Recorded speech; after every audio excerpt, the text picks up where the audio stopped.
Aujourd'hui, je monte à bord du luxueux train-restaurant qui traverse les régions montagneuses et les canyons du grand milieu de l'île de Shikoku. Une excellente façon de quitter enfin ce pays reculé. Je vais donc bien manger, mais je vais aussi en profiter pour partir à l'aventure, à la chasse aux monstres dans la forêt. Et ça commence dès maintenant, hein. Mais tout d'abord, mon livre « Le Japon en train » est de nouveau disponible sur ma boutique. Des années de voyage en train autour de l'archipel au fil de 400 pages. Des vieux trains locaux dans la campagne, des trains touristiques, des express, des lignes et des gares inexplorées et cachées. Un vrai voyage dans la culture ferroviaire japonaise. Le lien est dispo en description, donc courez l'acheter. Et si vous l'avez déjà acheté, alors laissez un commentaire pour dire à quel point il est bien. Je vous laisse à la vidéo. Bisous. Bon, je viens de rentrer là, et je suis dans un ryokan. Un petit truc à la compas, un truc de luxe quoi. Genre. Et la dame, la mamie qui tient ça est super gentille. Mais quand je suis arrivé en fait, ça fait plusieurs fois que je suis dans des ryokan et en fait ça me saoule un peu les repas des ryokan. Parce que j'en ai marre. Et en fait, normalement, j'avais payé le tarif sans manger en fait. Parce que j'en ai marre des repas des ryokan, c'est beau. Si le soir c'est trop, il y en a trop. Et donc en gros elle m'a demandé, ah vous êtes sûr que vous voulez pas de repas? Et je lui ai dit, bah non, je lui ai dit, je suis au régime. Je lui ai dit, je suis au régime et tout, ce qui est pas faux, un peu, parce que je fais un peu de la merde. Et là, je rentre et genre, elle m'a collé, genre, plein de friandises. C'est des bonbons, quoi. C'est que des bonbons. Et un pain à la banane. Voilà, c'est mignon. J'avais dit que j'étais au régime. J'ai été super touché par l'ambiance de mon petit patelin à Awa Ikeda. L'accueil du ryokan, bien sûr, hein, mais aussi et surtout tout ce qui m'entourait ici.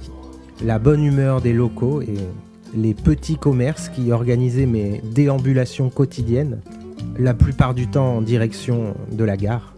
Vieille gare pointue, design verdâtre de Shikoku, intérieur montagne-campagne, hein. Les petites décorations de fanions à l'effigie des personnages de Anpanman. Et je n'oublie pas ces bons vieux sièges en bois, recouverts des traditionnels coussinets en vieux tissu qui respirent la poussière de friperie et qui abrite ce petit chat qui a visiblement élu domicile ici. Ici, on peut aussi trouver de vieux tampons de gares inexplorées voisines et le réconfort glycémique d'un 7-Eleven. J'ai encore cassé le jeûne.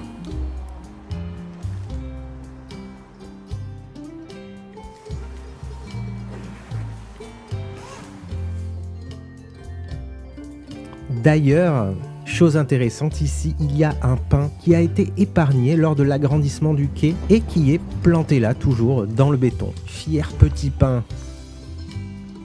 Cette gare, c'est un peu le hub qui relie la vieille campagne du milieu de Shikoku à la civilisation vers le nord là-haut. Avec ces vieux diesel Kiha 40 aux couleurs de Shikoku, ces vieux Limited Express aussi ciel bleuté. Et si on a un peu de chance, on peut voir revenir d'encore plus loin dans le passé ceux-ci, vert forêt, leur vieille couleur des chemins de fer nationaux. Et puis il y a aussi ceux qui vont m'avancer un peu vers mon prochain objectif, les rutilants tout neufs Limited Express pendulaires au design de canettes de Monster, quasiment. Bon, cependant sur le quai, il y a ce pont qui me rappelle un mauvais souvenir.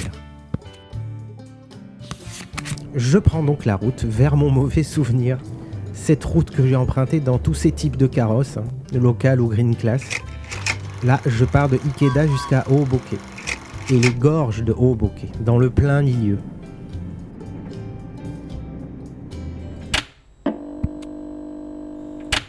Arrivé à Hoboke, je croise d'abord un train Anpanman sur la route. Il est rapide.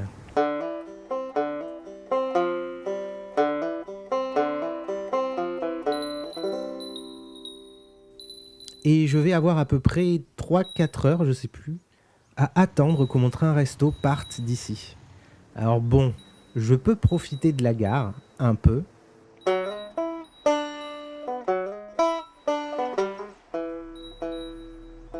Des couleurs d'automne qui arrivent, mais eh bien, la région me propose 2 choses à faire pour patienter. Tout d'abord, une histoire de yokai, les fameux monstres farceurs du folklore japonais, qui peupleraient les forêts aux alentours. Et un spot touristique vendu comme une expérience ancestrale à quelques minutes de bus. Voilà, c'est ce pont de liane là reproduit ici sur le quai. C'est le Katsurabashi. Et comme j'aime bien être déçu et râler... Bon, j'ai un mauvais pressentiment. Je sens qu'on va se faire en direct un petit Instagram versus reality. On va voir.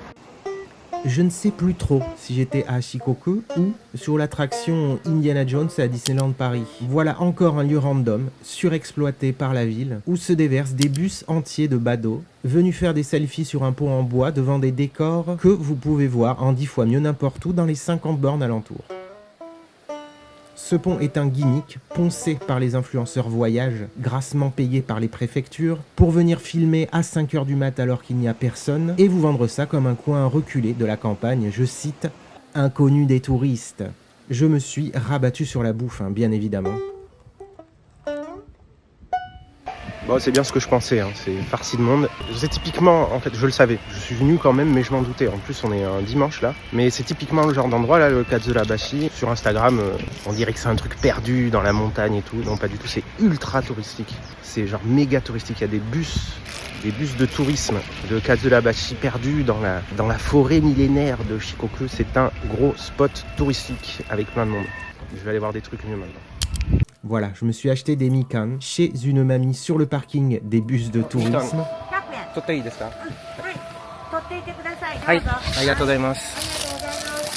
Et je suis tranquillement reparti vers de meilleurs spots.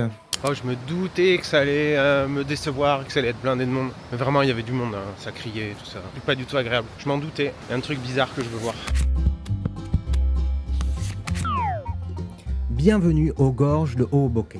Pas mal, Ouais, surtout par ce temps et cette période. Tout ce qui vit ici gravite autour de ces beaux ravins. J'ai décidé de partir traverser le cours d'eau de l'autre côté de la gare. Et j'ai entamé une balade en direction des gorges. Il y a cet étrange pont là, qui est cassé. Il y en a un bout ici, et un autre bout là. Oh, c'est trop cool, j'ai trouvé un endroit dérobé entre deux hôtels pour venir voir les gorges de plus près. Trop bien, c'est trop beau. Et c'était magnifique. La lumière a réchauffé et réconforté mon caractère de cochon apparu à la sortie du spot précédent. On peut aller faire du bateau, ça me donne super envie, je vous jure. Et là, je suis tout seul, bien évidemment. J'ai fait bifurquer ma route à un moment. Des pancartes me racontaient des histoires de yokai et m'attirer vers un village qui s'enfonçait dans les bois. Un village où les habitants avaient fabriqué et placé le long d'un parcours des statues représentant les esprits farceurs qui hantaient la région dans les vieux contes locaux. Pour le coup, c'est parfait, là, je suis vraiment tout seul, il n'y a vraiment personne. Les yokai du coin, quoi. Et en suivant la route, sautant de yokai en yokai, je me suis retrouvé à enjamber une rivière, passer quelques maisons de campagne et commencer un crapahutage dans la forêt. Et c'était rafraîchissant. Randonnée parmi les kappas. C'est trop beau, mais j'ai hyper mal à la jambe. Le long des sentiers qui se feraient un chemin autour des torrents turquoises, à l'abri du soleil, et se retrouver perdu dans le domaine des esprits farceurs, au bord d'un cours d'eau avec des gros cailloux, voilà. Bon, par contre, c'est ça, je m'en doutais, c'est un cul-de-sac à la fin, voilà. À mon avis, il faut plonger dans l'eau, il faut aller dans la rivière pour aller voir des kappas. Mais c'est beau, c'est un joli petit endroit. C'était bon. J'avais rattrapé l'erreur du pont du début de journée. Cette chasse aux fantômes m'a redonné foi dans le voyage. Allez, maintenant je dois filer vers la gare. Une fois le train Hanpanman passé, le mien ne tardera pas à partir. Et il est pas donné ce train, faut pas que je le loupe.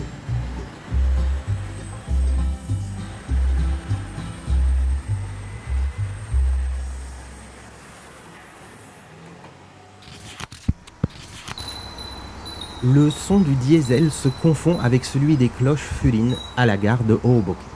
Le Sennen Monogatari est un vieux Kiha 185 de 1986 refait à neuf. Rouge d'un côté, mais il change de couleur après, on verra plus tard. Et c'est un train légendaire de Shikoku qui disparaît petit à petit. Le départ est pour bientôt, et au début, l'ambiance se fait un peu maison de repos de luxe, mais non, comme d'hab, dans les trains touristiques de ce type. On prend petit à petit avec légèreté le côté ringard et on se fond à fond dans la fête. Le décor principal du voyage arrive assez vite, les gorges de Hohoboke.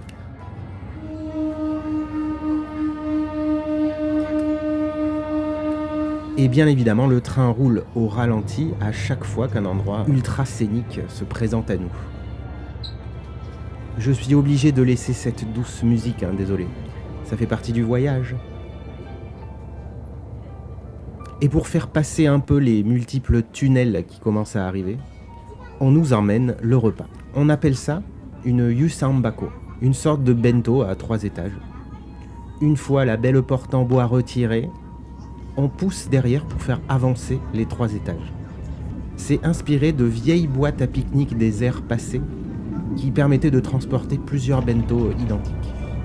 Et je pense que c'est l'un des plus beaux bento que j'ai jamais eu en train. Premier étage, crevettes mijotées au gingembre, légumes mijotés, morue charbonnière grillée au parfum d'agrumes, assaisonnement d'automne. Bref, ça commence bien. La cuisine est subtile et super bonne, ça fait vraiment plaisir. C'est le chef, Fujimoto Shinya, qui s'occupe du menu, un chef d'un resto très réputé à Tokushima. Dans ce sens-là, dans le voyage inverse, c'est quelqu'un d'autre. Et oh, j'allais oublier, avant de continuer la route, oui, le train s'arrête chez les Tanuki, à Awakawaguchi. Ce sont les gens que j'ai rencontrés dans une des vidéos précédentes de cet arc. Alors c'était chaotique, avec les gens du train, tout ça. J'ai pas eu trop le temps d'en profiter, mais c'était quand même drôle. Le train s'arrête pas longtemps, le temps d'acheter des produits au Tanuki, et c'est tout, de prendre quelques photos. Et on a fait d'autres photos ensemble avec les Tanuki. Et j'ai dû vite repartir, finir mon voyage de retraité. Mes amis ventripotents m'ont salué pour le départ et j'ai retrouvé mon repas.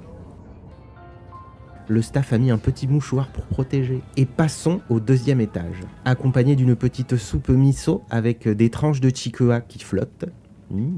Onigiri au sésame, onigiri au shiso rouge, riz aux edamame et aux champignons et congre d'automne frits. Là, on se rapproche du paradis. Et une fois tous ces glucides avalés goulûment, je passe au 3e étage. Bœuf grillé, sauce taré, pudding au lait et aux fruits, et une petite salade de légumes. Voilà, ce repas était vraiment exceptionnel. Genre vraiment, c'était vraiment trop bon. Ah oui, et du coup, il y a un prix séparé pour le repas, qui s'ajoute au billet. C'est ça qui fait que le voyage est cher. Le repas coûte 12 500 yens. Comme d'hab, plein de gens sur la route nous disent bonjour de loin. Ici, un regroupement de mannequins, un truc qui se fait beaucoup dans les régions dépeuplées. L'ambiance maison de repos continue, et je suis maintenant à 100% intégré au délire. C'est plutôt cool. Je me sens bien. Et au moment de passer la rivière Yoshino,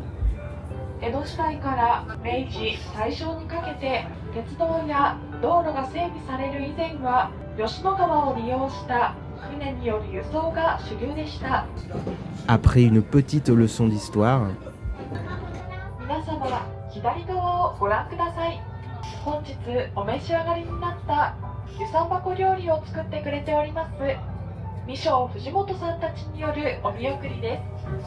on a une présentation des gens qui s'occupent de cultiver et préparer notre repas, dont ce monsieur là qui fait une danse parfaite. Ça se trouve, c'est lui le chef. Si vous connaissez la région en train par cœur autant que moi, vous devinez où est-ce qu'on arrive. À peine le temps de découvrir mes petits gâteaux avec mon thé, le train prend de plus en plus un petit peu de hauteur, on passe des tunnels familiers et on arrive au switchback de Tsubojiri. Le train s'arrête quelques minutes ici. Bon, perso, j'ai laissé ce moment aux gens, car je suis venu 5 ou 6 fois déjà ici. Et j'ai fait une super vidéo qui parle de cette gare très particulière qui ne dessert rien et n'a aucune route qui la rattache à l'extérieur. Donc allez la voir si vous ne l'avez pas vue.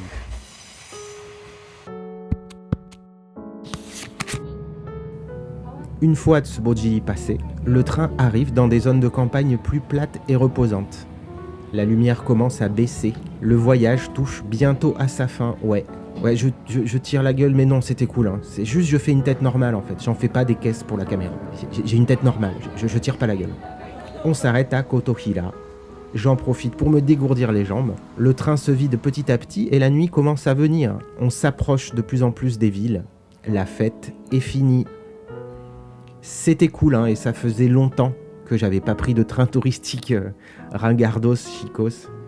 En vrai, j'adore le décalage qui se passe entre moi, mes voyages et l'ambiance maison de retraite de ces voyages, j'adore. Bon, pas tous les jours non plus, mais une fois de temps en temps, c'est cool. On dit au revoir au Seinen Monogatari une dernière fois, de son côté vert, et on rentre à Takamatsu. Et vous savez ce qu'on va faire à Takamatsu ?